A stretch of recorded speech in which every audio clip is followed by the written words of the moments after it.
संयुक्त राष्ट्र सुरक्षा परिषद यूएनएससी की आपात बैठक में अमेरिका ने ईरान को कड़ा संदेश दिया।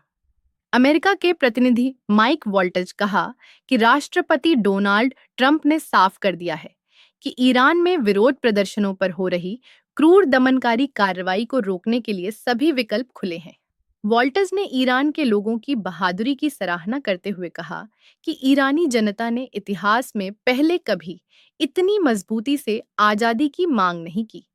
उन्होंने कहा, ट्रंप एक्शन लेने वाले इंसान हैं, लंबी लंबी बातें करने वाले नहीं। ईरान सरकार की कार्रवाई पर सवाल अमेरिका ने ईरान सरकार की कार्रवाई पर गंभीर सवाल उठाए। माइक वॉट्स ने कहा कि ईरान में इंटरनेट ब्लैकआउट के कारण यह पता लगाना मुश्किल हो गया है कि सुरक्षा बलों ने प्रदर्शनकारियों पर कितनी सख्ती की है।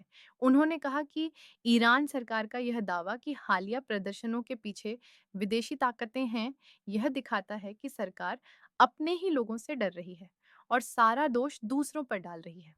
व्हाइट हाउस का दावा, 800 लोगों की फांसी टली। व्हाइट हाउस ने कहा कि ट्रंप के दबाव के चलते ईरान ने 800 लोगों को फांसी देने की योजना रोक दी है।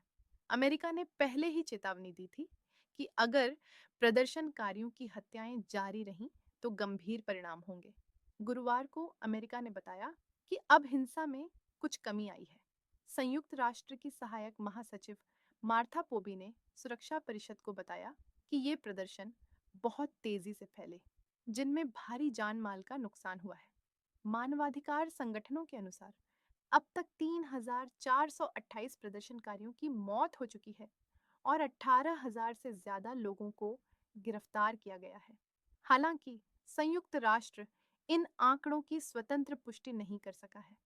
संयुक्त राष्ट्र ने ईरान से अपील की है कि प्रदर्शन से जुड़े मामलों में किसी भी तरह की फांसी रोकी जाए, सभी मौतों की पारदर्शी जांच हो और कैदियों के साथ मानवीय व्यवहार किया जाए। ईरान का जवाब, टकराव नहीं चाहते, लेकिन हमला हुआ तो कार्रवाई करेंगे सुरक्षा परिषद की बैठक में। ईरान ने अमेरिका के सभी आरोपों को सिरे से खारिज कर दिया। संयुक्त राष्ट्र में ईरान के उपराजदूत गुलाम हुसैन दर्जी ने कहा कि अमेरिका गलत जानकारी फैला रहा है और जानबूझकर हालात को हिंसा की ओर धकेल रहा है। उन्होंने कहा कि ईरान न तो तनाव बढ़ाना चाहता है और न ही टकराव, लेकिन अगर किसी भी तरह की कार्रवाई की गई तो उसका निर्णायक और कानूनी जवाब दिया जाएगा। उन्होंने साफ किया कि यह धमकी नहीं, बल्कि अंतर्राष्ट्रीय कानून के तहत दिया गया बयान है। ईरानी उपराजदूत ने आरोप लगाया कि अमेरिका मानवाधिकारों की आड़ में शासन बदलने और हमले की तैयारी कर रहा है। उन्होंने अमेरिका में हुए मानवाधिकार उल्लंघनों का भी जिक्र किया, जिसमें मिनेसोटा राज्य में एक प्रदर्शन के दौरान रेनी गुड की गोली मारकर हत्या का मामला शामिल है।